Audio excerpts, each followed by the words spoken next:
Okay, tell me about India versus say US, India versus China. I don't know. I'm not asking about numbers. If you have numbers, you can tell me. But Sure. how's the market evolved there, and where are we when it comes to India? Right. So start with China. China is the world's largest producer and consumer of mushrooms. Okay. They grow more than 200 variety, 200 different species of mushrooms. 200. To put things into context, we grow less than 10 in India. Okay. They have It's a demand problem. Because we are not eating is the reason that people are not growing. yes, it works like that. Or also. is it like China has better conditions to grow? I don't know. Not necessarily. Okay. So China also has like less than 10% of their actual production is exports. And Okay. in that, they have managed to capture 93% of the world's export market in mushrooms has been captured by China with less than 10% of their production. And 90% of what they produce is consumed inside. Yeah, And 10% is the 93% of the world's. exactly. Oh, wow. So if you look at the per capita consumption figures, China's around 8 kilos. 8 kilos per person per year.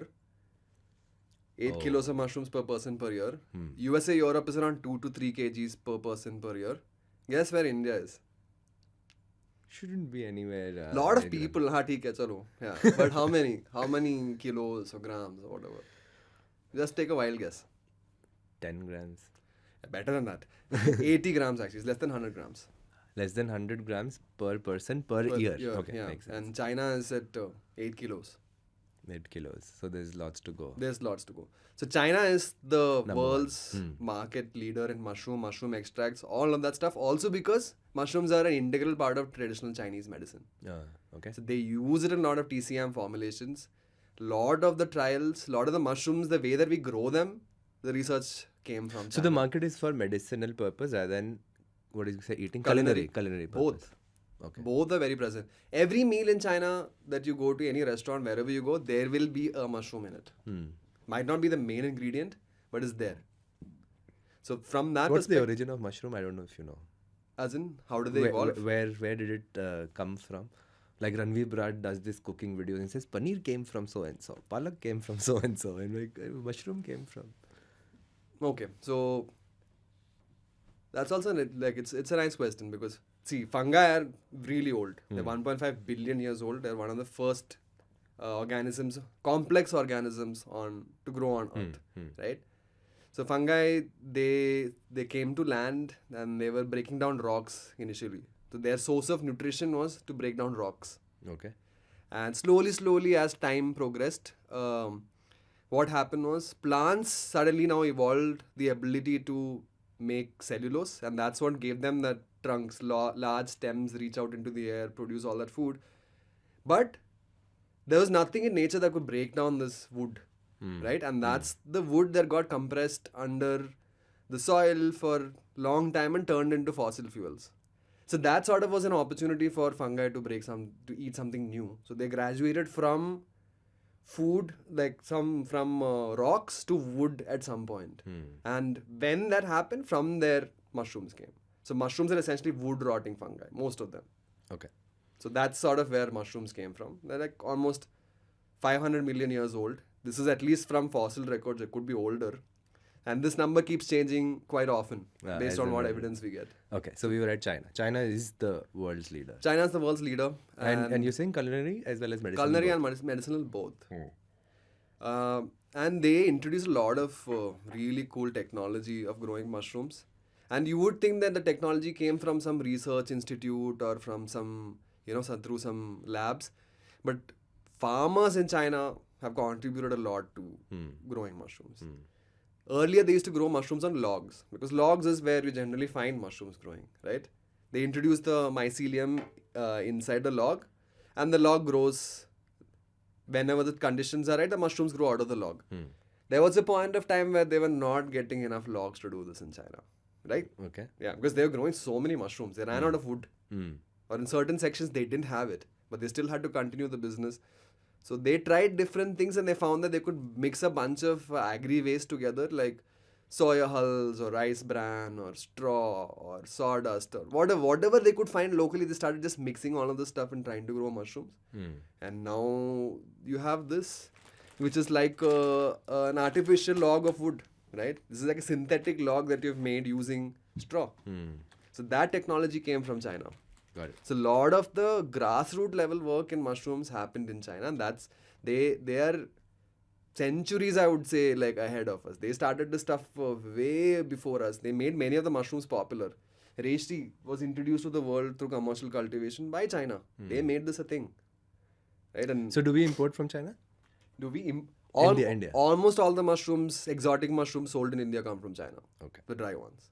And that's why your pitch was Make in India. Exactly. And even the mushroom extracts that come from China, all of it is from abroad. There is not a single company here which grows mushrooms and then makes their own extracts in India. Now we're making a case of why the market is good. Okay. The West. What's happening there? USA, mushrooms are really popular. Again, the wave came around 10 years ago. And their issue is the same thing. Market is flooded with Chinese products. There's a very large campaign going on in the US for Make in USA, but those products are very expensive. Okay. China can sell you mushrooms at the price that I can grow it. They have 10,000, they have farms which produce 10,000 tons a day. So it's like any other thing that China sells. You can't beat them with economies of scale. You can't. They're just way ahead of you, right?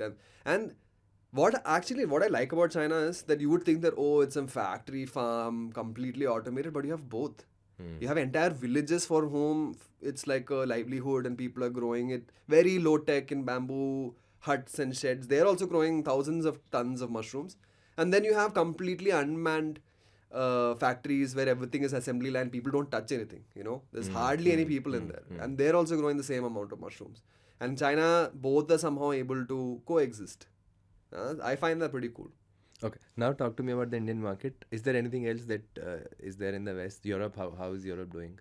Europe is also fine, but they have very stringent regulations regarding at least the nutraceutical side. So some mushrooms cannot be sold in Europe because they are not an approved food product. The European regulations are much more stringent than USA. Okay. Coming to that, what's the regulation in India for this? They come under FSSAI. Okay. It's a food product. Okay.